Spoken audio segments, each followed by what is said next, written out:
I have told this story exactly twice in my life, and both times the person listening assumed I was making it grander than it was.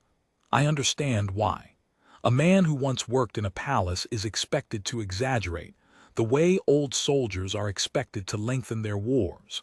But I was there. I stood close enough to hear the coin land, close enough to see the wealth rise, close enough to watch the richest man any of us had ever met discover that there was one thing in the crown of Estmere he could not purchase, and that it would cost him everything he had crossed an ocean to buy. My name is Aldwin Crane.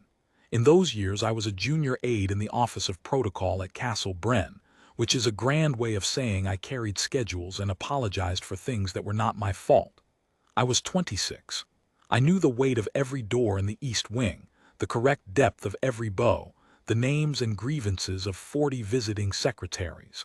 I knew almost nothing else. I tell you this so you understand that I was not a hero in what follows, nor a wise man.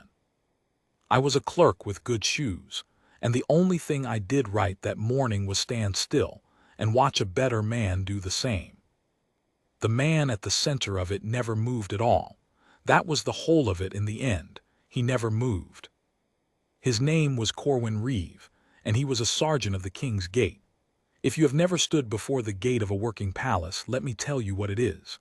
It is not a decoration, though it looks like one. It is a contradiction made flesh.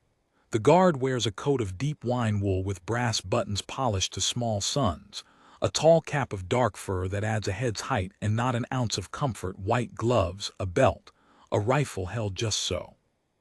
He stands on a worn stone where 1,000 men have stood before him, and he does not speak, and he does not turn, and he does not so much as let his eyes follow you as you pass.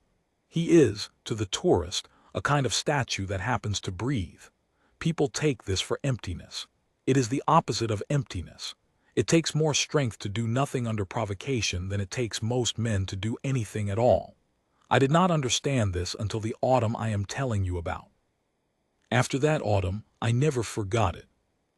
Reeve was perhaps 40 then, though the cap and the discipline made his age hard to read. He had come to the gate the way the best of them came, by a long road through the regiments. There was a story about him that the older footman told, though Reeve himself never confirmed a word of it, and I will repeat it only because it matters to what happened later. They said that years before, in a hard campaign on the eastern border, Reeve had been the one to stand a doorway alone for a full night while his unit pulled their wounded out behind him, and that he had not stepped back from that doorway though every reason in the world told him to, and that a younger man he had stood for, a brother, some said, or as good as had died anyway before the dawn. They said that after that night Reeve made himself a private rule. He would never again be the man who stepped back. He would hold the post he was given until he was relieved of it or carried off it, and he would let nothing, no fear, no insult, no temptation, no grief, move him from the spot a single inch before it was time.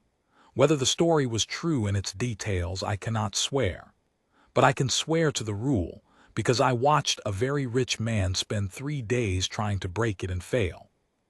The rich man was Augustus Vane. You will not have heard the name, and that is the point of this story, though Vane himself would have found it unbearable. In those days he was the kind of man whose name was assumed to be known the way the weather is known. He had built, or bought, or swallowed, an empire of steel and ships and the ports that fed them. He owned harbors in 3 seas. He owned the men who ran the harbors and the newspapers that praised the men, and a fair portion of the men who wrote the laws the harbors obeyed. He had come to Estmere because the crown held the rights to a stretch of deep coast and the iron beneath the hills behind it, and because the late king's councils had finally, after long argument, agreed to discuss leasing those rights to a private concern that could work them at a scale the realm could not. Vane was that concern. He had arrived to sign. I want to be fair to him because contempt is easy and I have had years to grow it. Augustus Vane was not a fool. He was, in his own field, something close to a genius, and a man does not build what he built by being merely cruel. He could be charming when charm was the tool the moment required. He had a low, easy voice that he used like a key, and a way of remembering a small detail about a man, a son's name, a bad knee, and producing it later as proof of regard. He had remembered by our second hour together that my mother had been ill, and he asked after her with what seemed real warmth, and I confess my heart turned over a little in gratitude before I understood that the warmth was a transaction, that he was buying my smallness the way he bought everything, by knowing its price and meeting it. He had decided I was cheap, and he was correct. What Vane could not abide, what no amount of intelligence had taught him to bear, was the thing he could not buy. And the gate of Castle Bren was full of such things, and Sergeant Corwin Reeve was the worst of them. It began the morning Vane arrived, in the wide gravel court before the King's Gate, with the autumn sun already hard and white off the wet stone. I had been awake since 4 arranging the order of carriages. Vane came in the third one, a long black machine with his initials worked into the door in a metal I did not recognize, and probably could not have afforded an ounce of.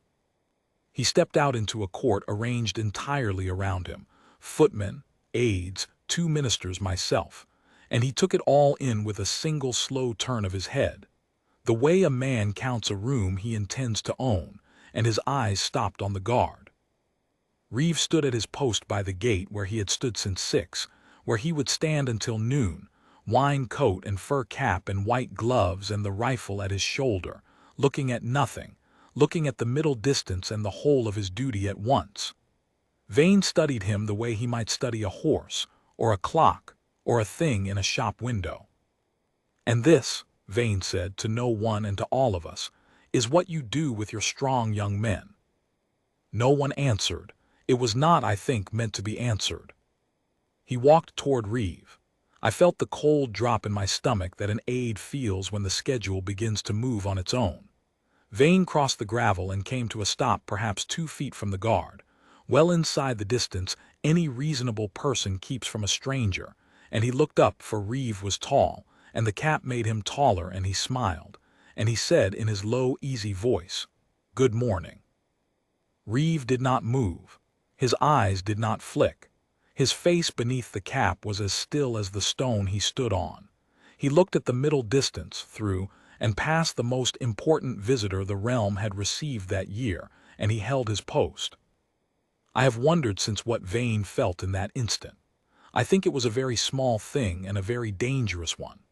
I think a man who is greeted by the whole world the moment he enters a room felt, perhaps for the first time in a decade, the particular silence of not being greeted back, and I think that silence woke something in him that all his cleverness could not put back to sleep. "He doesn't speak," one of the ministers said quickly, smoothing the way we all smoothed. "It's the tradition, sir. The gate guard holds silence at his post. It's a great honor to stand it." "An honor," Vane repeated. He said the word as though tasting a wine he found thin. "A grown man stands in a fur hat and says nothing while the world walks past, and you call it an honor." He smiled again, and turned the smile on Reeve as if to share the joke with him. "What do they pay you, soldier?" "Nothing." Reeve's gaze did not move. A small wind came across the court and stirred the fur of the cap and lifted the corner of nothing else. "I asked you a question," Vane said pleasantly. "What do they pay you to stand there?" I want to tell you that I stepped forward and managed the moment, but the truth is I stood frozen with the rest, because there is no clause in any book of protocol for what to do when a guest decides to interrogate a statue. We waited, all of us, for Vane to grow bored and move on, the way the rude always eventually move on. He did not grow bored. He reached into the breast of his coat, slowly, theatrically, knowing the court was watching, and he drew out a coin. It was gold and large, and it caught the white sun and threw it. He held it up between 2 fingers where Reeve could not have helped but see it. If Reeve had been the sort of man who saw what he was shown. "Here is a season of your wage," Vane said softly, "in 1 coin in my hand. I'll give it to you for nothing, for a small nothing. Salute me just once. A grown man's salute to another grown man, and the gold is yours, and will have learned something true about your honor and my money." He waited. The court held its breath. "No, then move. Take 1 step. Smile. Blink even so I know there's a man in there and not a clockwork I should ask my engineers to copy." He laughed low, inviting us to laugh, and one of his own aides did, a thin sound that died fast in the cold air. And he flicked the coin at Reeves' chest. It struck a brass button with a small clear sound, a sound I have heard 1,000 times since in my sleep, that bright tap of gold on metal, and it fell and rolled on the gravel and lay there flat in the sun between the rich man's polished shoe and the guard's polished boot. Reeve did not look down. He did not look at the coin that was a season of his wage. He did not look at the man who had thrown it. He looked at the middle distance and held his post, and the only thing in all the world that had changed was that there was now a gold coin lying in the gravel that no one had the standing to pick up. Vane looked at it for a long moment. Then he looked at Reeve. Something had shifted in his face. The amusement was still there, but under it, like a stone under thin water, was the beginning of an anger he did not yet understand and would not name for 3 days. He had offered a man a season's wage for a flicker of an eye, and the man had refused him without so much as the courtesy of refusing. "Leave it," Vane said to no one, and turned away, and we swept him toward the wing and the meetings and the long table where the real business waited, and behind us the coin lay in the gravel, and the guard held the gate, and I told myself it was over. It was not over, it had barely begun. The talks themselves went well, which is to say they went the way Vane wanted, which everyone had assumed they would. The terms were generous to the crown on their face and ruinous in the parts that lived in the appendices, but that was a matter for the ministers and the lawyers, and they argued it in the long room with the green table for the better part of 2 days while I carried water and messages and apologies. Vane was, in that room, a different creature from the one in the court. He was patient and exact and even kind. He yielded small points with a great show of reluctance to win large ones quietly. He learned each minister's vanity and fed it. By the end of the first day, the leasing of the deep coast and the iron hills was, to all appearances, agreed. There remained only the formal signing, which would happen on the 3rd morning in the marble forecourt, before the assembled court and the king himself, with the proper ceremony a matter of that size deserved. I should tell you about the king. He was an old man by then, and not well, though we did not say so. He had reigned a long time over a small, proud, careful realm, and he had a reputation, even among those who served him daily, for a particular kind of attention that unsettled people who were not used to being truly looked at. The court had a saying about him, half a warning and half a boast, that I had heard 100 times and never thought about until that week. The king watches the corners of the room. What it meant was this. The king paid little heed to the speeches a man made to his face, the bows and the flatteries, the performance of respect that every visitor knew how to mount. He watched instead the small things at the edges, how a man spoke to the servant who poured his wine, whether he thanked the boy who took his coat, how he treated the people who could do nothing for him and could not answer him back. He had buried more than one treaty over a thing he saw in a corner. The old ministers knew it and built their lives around it. The visitors did not know it, and that was rather the point. The measure of a man, the king was fond of saying, in the small voice age had left him, is how he behaves toward those who have no power to make him behave. Augustus Vane did not know about the corners of the room. Why would he? He had been told, correctly, that the deal was as good as done, and he had concluded, incorrectly, that the rest was theater. And a man who believes the important business is finished is a man who lets the world see what he truly is. On the morning of the 2nd day, I learned that Vane had gone back to the gate. A footman told me, white-faced, that the visitor had been out in the court before breakfast standing in front of the guard again, and that he had brought 2 of his aides to watch, and that he had spent the better part of half an hour on what the footman could only call sport. I went out. I should not have, perhaps, but I went, and I stood at the edge of the colonnade where I could see and not be seen, and I watched Augustus Vane lay siege to a wall that would not fall. It was a colder morning, gray, the sun lost behind cloud, the kind of cold that finds the gaps in a wool coat and stays. Reeve stood his post as he had the day before, as he would the day after. Vane stood before him with his hands behind his back, rocking a little on his heels, and he was talking. He had clearly been talking for some time. He had the easy, relentless tone of a man who has decided to win and has all the time in the world. "Because I have thought about it," Vane was saying, "and I have decided it is not stubbornness. Stubbornness I could respect. A mule is stubborn. No, I think it is fear. I think you have done this so long that you have forgotten how to do anything else, and now the thought of moving frightens you the way a caged bird forgets the door. I have known men like you. I have employed thousands of them. The difference between us, soldier, is that I learned early that everything has a price, including the things that pretend they don't, especially the things that pretend they don't, and you learn to stand in a hat. So." He took out his pocketbook. He counted notes from it slowly, holding each one up so it could be seen, building a small fan of money in the gray light. "A year, 2 years, 3 years of standing here in a single morning for one word. Say good morning to me. That is all. One word and the matter is closed, and we both go into our breakfasts richer than we woke. No one need ever know but us." I watched Reeves' face. There was nothing in it. Not contempt, which would have been a kind of answer. Not patience, which would have been a kind of pride. There was simply a man at his post, looking at the gray middle distance, holding the thing he had been given to hold, while another man stood in front of him offering him 3 years of his life for a single word, and the offer touched him no more than the cold did, no more than the gray light did, no more than the small wind that stirred the notes in Vane's hand. And I understood, watching, that I was seeing the rarest thing in the world. I was seeing a man who could not be reached. Not because he was empty. I am certain now that Reeve heard every word, and that some of them landed because cruelty always lands, it is built to, but because between the words and any place in him that might have answered them, he had built a discipline so complete that nothing crossed it without his leave. Vane had spent his whole life learning the price of men.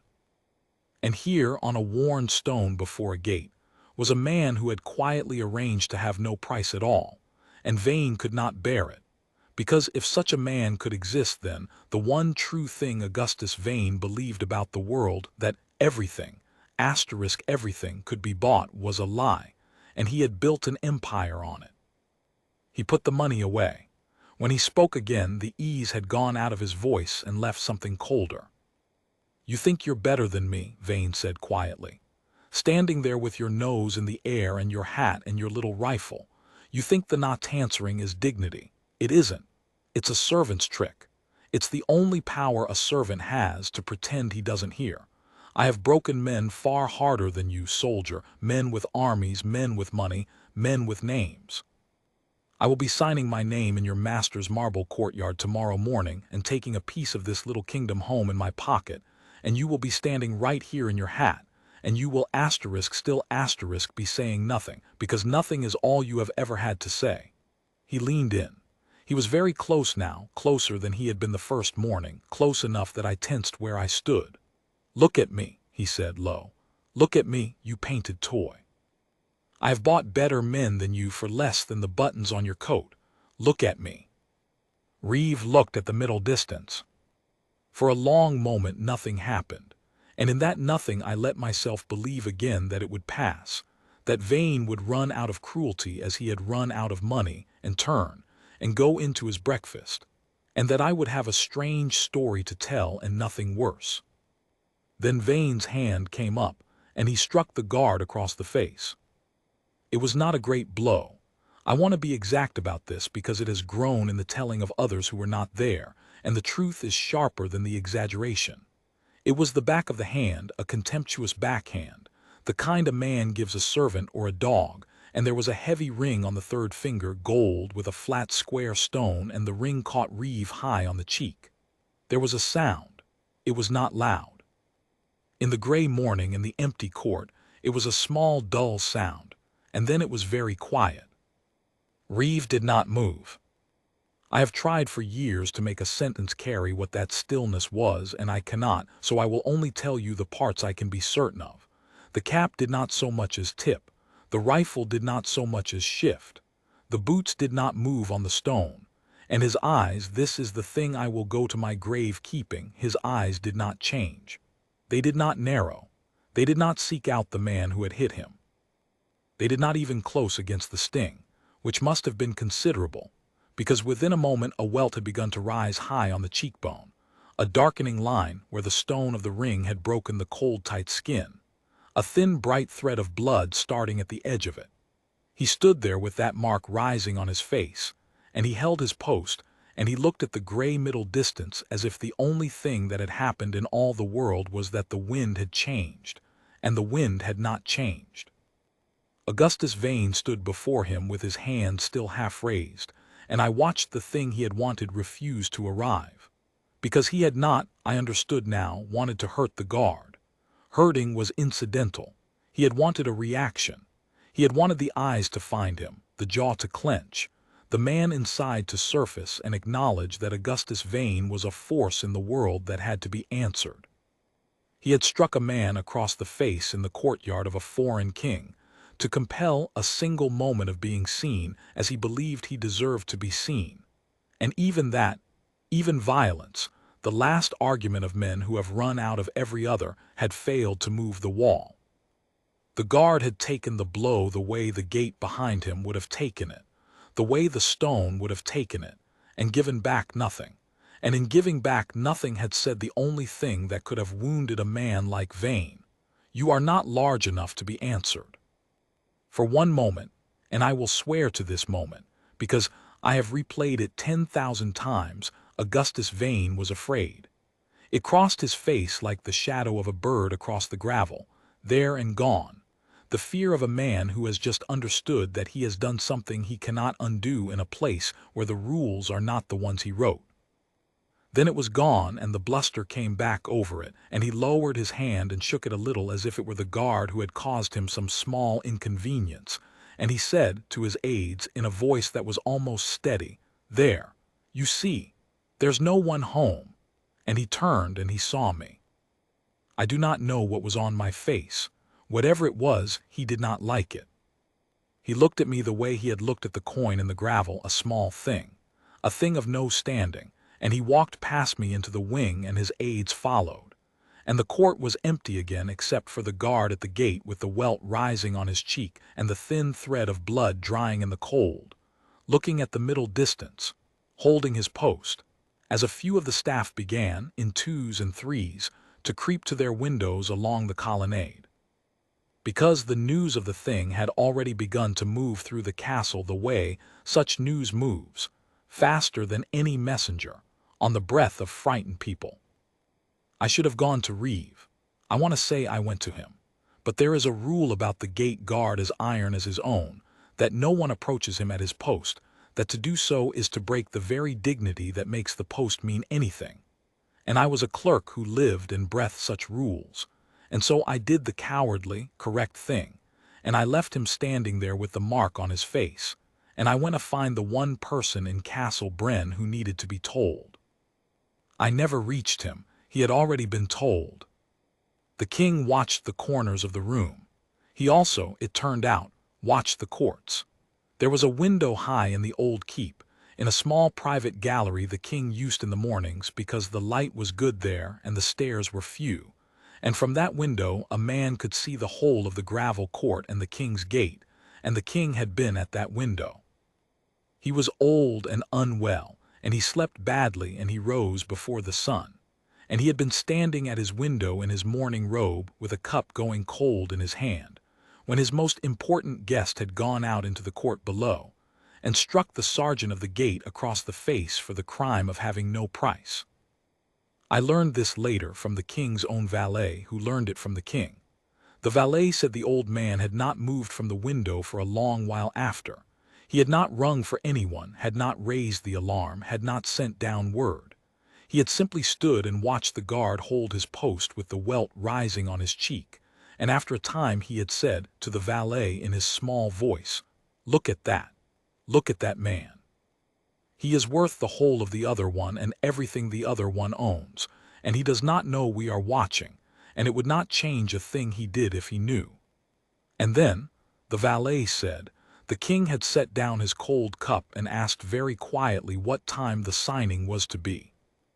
The signing was the third morning in the marble forecourt, and it went forward exactly as it had been planned, which is the part of the story that the people I tell it to find hardest to believe.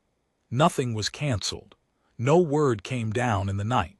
Vane was given his breakfast and his every courtesy. The forecourt was dressed for the ceremony.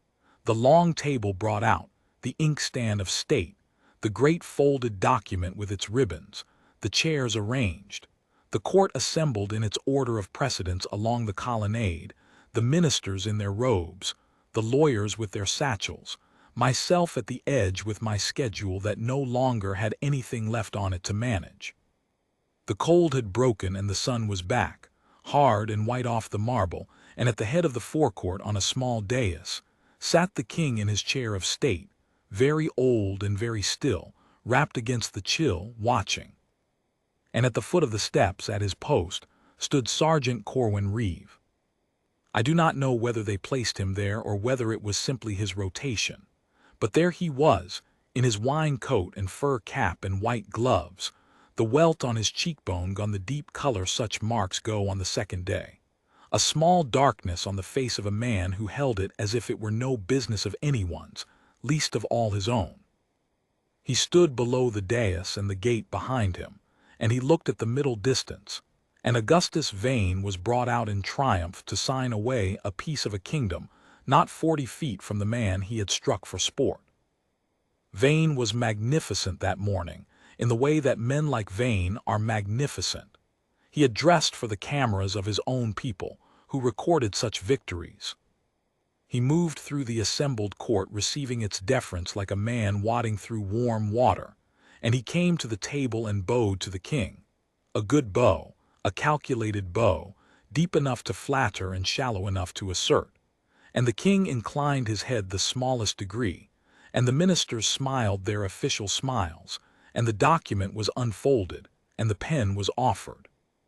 It was a long pen of dark wood and gold, the pen of state, and a minister held it out to Vane across the great folded paper, and the whole court leaned in the way a court leans toward a thing it has been told is finished.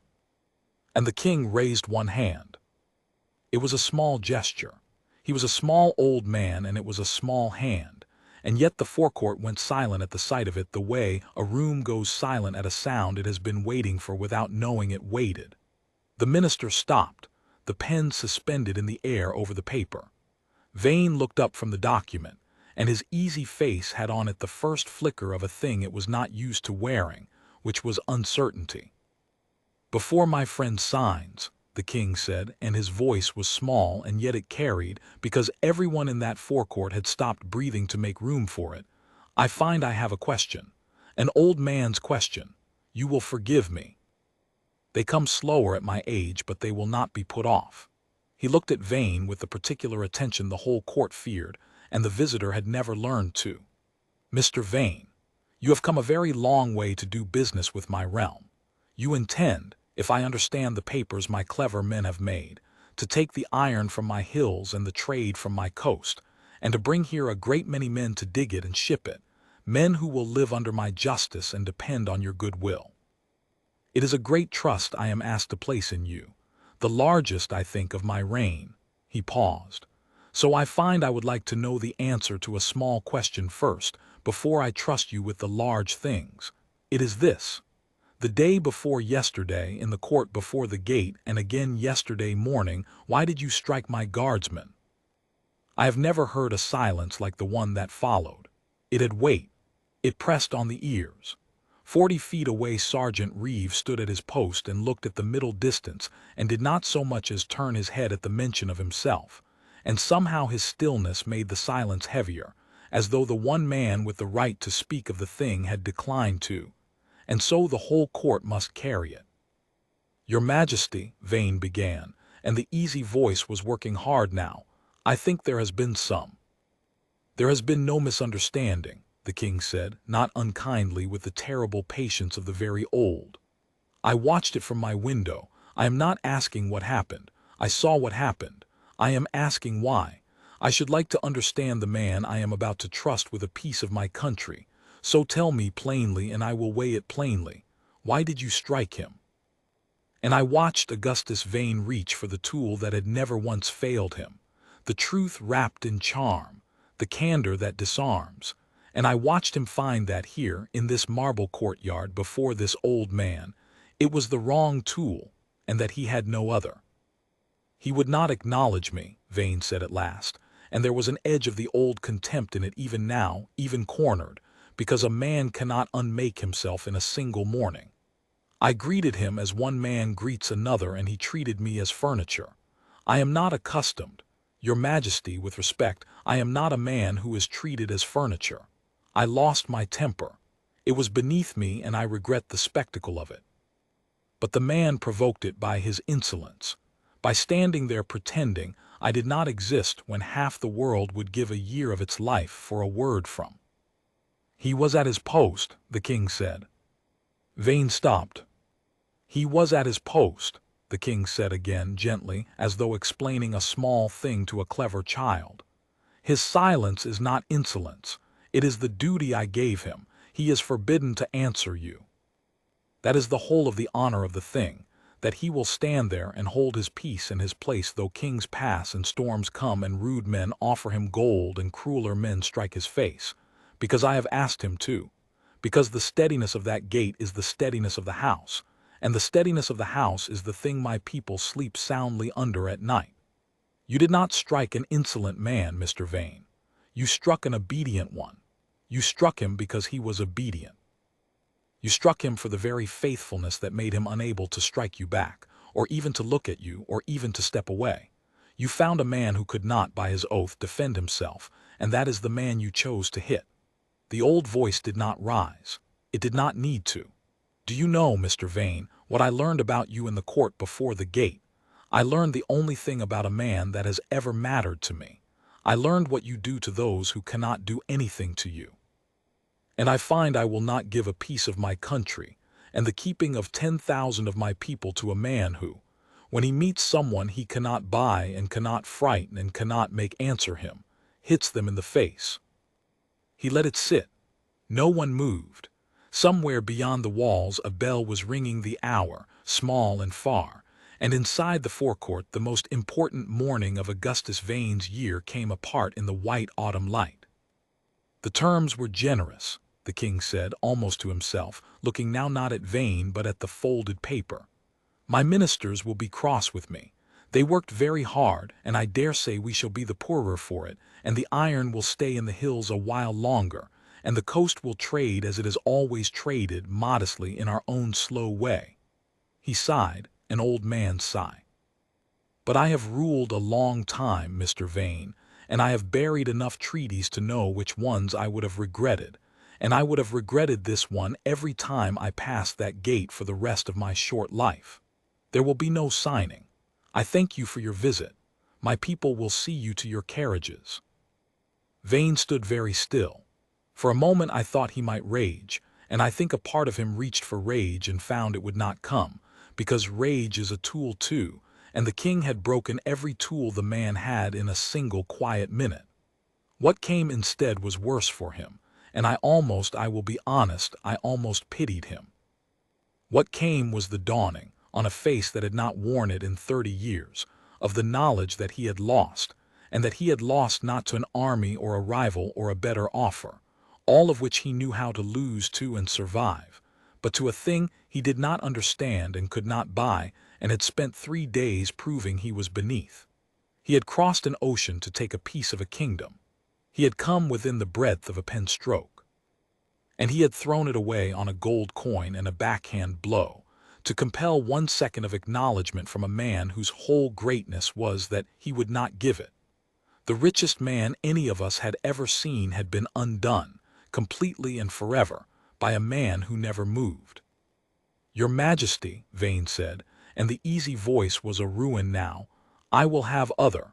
And then he stopped, because there was nothing at the end of that sentence that was true, and even he in that moment could not say a false one. He gathered what he could. A man like that always gathers something. He straightened, and he summoned a thin shape of his old composure over the wreck, and he bowed again, more deeply this time, and I think the deeper bow cost him more than the whole of the lost coast, and he turned to go. His aides were already moving, gray-faced, gathering papers that would never be signed. The court parted for him in silence, and it was a different silence than the deference he had waded through on his way in. It was the silence people keep around a man who has revealed himself, the careful quiet you give a thing you no longer wish to touch. His path to the carriages led past the gate. It led past Sergeant Corwin Reeve, who stood his post at the foot of the steps with the bruise dark on his cheek, looking at the middle distance, holding the gate, exactly as he had stood through the offering of the coin and the fanning of the notes and the back of the ringed hand, exactly as he had stood while a king he had not known was watching wade his whole worth from a high window and found it greater than an empire's. Vane had to pass within a few feet of him. And I watched the rich man slow as he came level with the guard, and I watched him look. He could not help but look, I think. The failure pulled at him like a tongue at a broken tooth, and I held my breath. All of us held our breath, because we did not know what a man so newly ruined might do. He did nothing. There was nothing left in him to do it with. He looked at Reeve, at the still face and the dark bruise and the eyes that did not and would never find him, and whatever Augustus Vane saw there in that last moment he carried out of the forecourt and across the ocean, and for all I know, to the end of his days. And Reeve, for his part, gave the departing man exactly what he had given him on the first morning and the second and every moment in between, which was the great and final courtesy of his complete indifference. He looked at the middle distance. He held his post. The richest man any of us had ever met walked out of the king's life forever, and the guard at the gate did not watch him go. The carriages took them within the hour. The long black machine with the metal initials went down the avenue and through the outer gate and was gone, and the iron stayed in the hills, and the coast traded as it had always traded, and the ministers were indeed cross for a season, and then, in the way of men, came round to telling the story as though they had counseled the king to it all along. The autumn turned to winter. I went on carrying schedules and apologizing for things that were not my fault. The old king died the following spring, peacefully, they said, at his window in the morning light, and I have always hoped the gate was in his view at the end, and the guard upon it holding fast. I never spoke to Reeve about any of it. The rules forbade it, and besides, I would not have known what to say to a man who had needed nothing from me or anyone. But I will tell you the one small thing I did, the only thing I am proud of from that whole strange week. On the morning after the signing that never was, very early, before the court woke, I went out to the gravel court alone. The gold coin was still there. No one in 3 days had found the standing to pick it up, not the footmen, who knew it was not theirs, not the cleaners, who knew where it had come from, not Vane, who had thrown it away in front of the world and could not stoop to it after. It lay flat in the gravel where it had fallen, a season of a guardsman's wage, glittering and untouched and somehow ashamed of itself in the early light. I picked it up, and I carried it to the regimental almshouse at the edge of the castle grounds, where the old soldiers went who had no one and nothing left, the ones who had stood their own posts in their own day and been carried off them at last, and I put it in the iron box by the door without a word to anyone, and I went back to my schedules. It was not much. It did not need much. The man it had been thrown at would not have wanted it, and the man who had thrown it could not have borne to hear where it went, and the old soldiers who would warm a winter on it would never know whose gold it had been, and that seemed to me, then and now, exactly as it should be. I have spent a long life since in rooms full of powerful men, and I have watched a great many of them mistake noise for strength and motion for power, and the ability to make others move for greatness. And every time, somewhere behind my eyes, there is a cold, bright autumn morning in a marble courtyard, and a man in a wine coat and a fur cap standing at a gate with a bruise on his cheek, looking at the middle distance, holding his post while an empire offered him the world and struck him for refusing it and went away with nothing. He never moved. That was the whole of it. The strongest man I have ever seen in a life among the strong was a man who, when the world did everything in its power to move him, simply, faithfully, did not, and brought a kingdom's worth of arrogance down without lifting his eyes, and never knew and would not have cared that anyone had seen. That is the truest thing I know about strength, and I learned it from a man who never said a word to me. The ones who must make you move are the weak ones. The strong ones are the ones who hold.